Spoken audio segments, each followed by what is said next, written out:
Hi, I'm Matt Ketman with Time Magazine. I'm here today with Robert Kiyosaki. He is the best-selling author of Rich Dad, Poor Dad, which has been translated into more than 50 languages and is the #1 personal finance book in the history of the world. Thank you for joining us today, Robert. Thank you. This question comes to us from A.J. Gupta from Grays Lake, Illinois. If you did not have the rich dad in your life, what would you be doing today? It's hard to say if I didn't have my rich dad because as a young kid, starting at probably about the age of 5, 6, 7, 8, 9, I really wanted to be rich. So I think #1 is desire, and then you naturally seek your role models and teachers. And in my lifetime, I've had multiple rich dads. My rich dad was my best friend's father starting at the age of 9.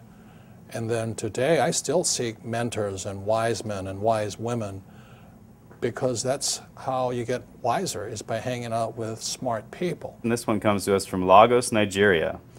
What made you write Conspiracy of the Rich? It goes back to why don't we have financial education in our schools? I mean, good question, right? Right. And how come the tax laws are different for different people? There's 4 things that make the most 90% of the people poor. #1 is taxes. 2 is debt, the college loans, house loans, car payments, credit cards. 3 is inflation. Everything goes up because taxes go up. It's not because things are more expensive. It's taxes. If I have to pay more taxes, I have to pass that on. And the 4th thing that makes people poor is a retirement plan, that 401k or the IRA or their SIP. I don't need a retirement plan because all of my assets produce income. So like I have 1,400 apartments. Every month I get a check. Why do I need a retirement plan? I have 8 oil wells. Every month I get a check. Are there some people who should play it safe and do the traditional route and just pick up a house, pay the mortgage? That's probably the most dangerous thing you can do today. What's happening in the Western world, in America, we're going to become a third world nation, rich and poor. That's it. The middle class is being wiped out. So the people in the middle, whoever's left in there, will be the ones paying the taxes, the debt, the inflation. The middle class is they're the pack mule.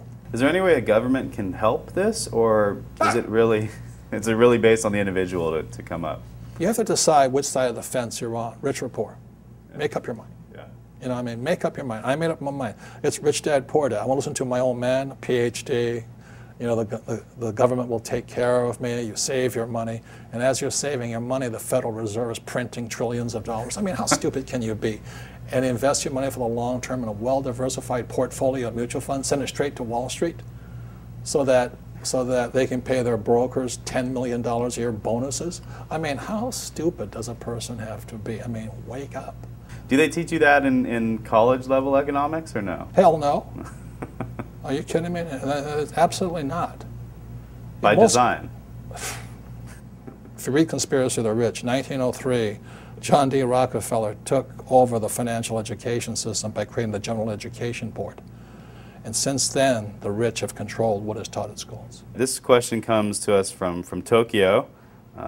Jay Sienna asks, you always say that your poor dad forbade everyone to talk about money at the dinner table. Did you ever ask him why? And at your dinner table now, are people allowed to talk about money? That's all I talk about is about money. Tell me something money does not affect. Does money affect education? Absolutely. If you have money, you can go to the best schools. Look at George Bush. Right. This one comes from Laredo, Texas, from Steven San Ramon. When you and your wife were living out of your car, how did you remain so confident that you would be able to accumulate enough wealth to not only retire rich, but young as well?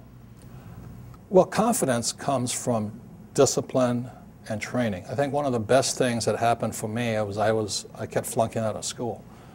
And I realized it wasn't school that was a problem, it was a lack of discipline.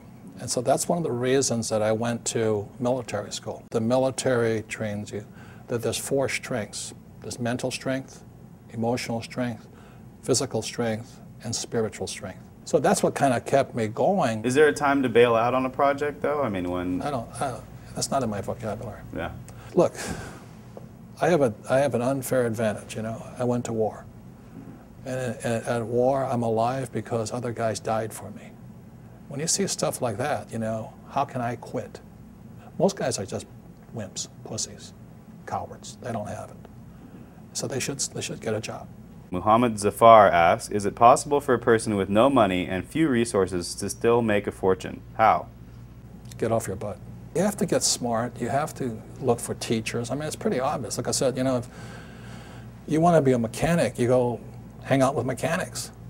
You know, you want to be a school teacher, hang out with school teachers. Right. Right? It's really simple. I mean, and it takes determination, discipline, drive, correction. Can't quit.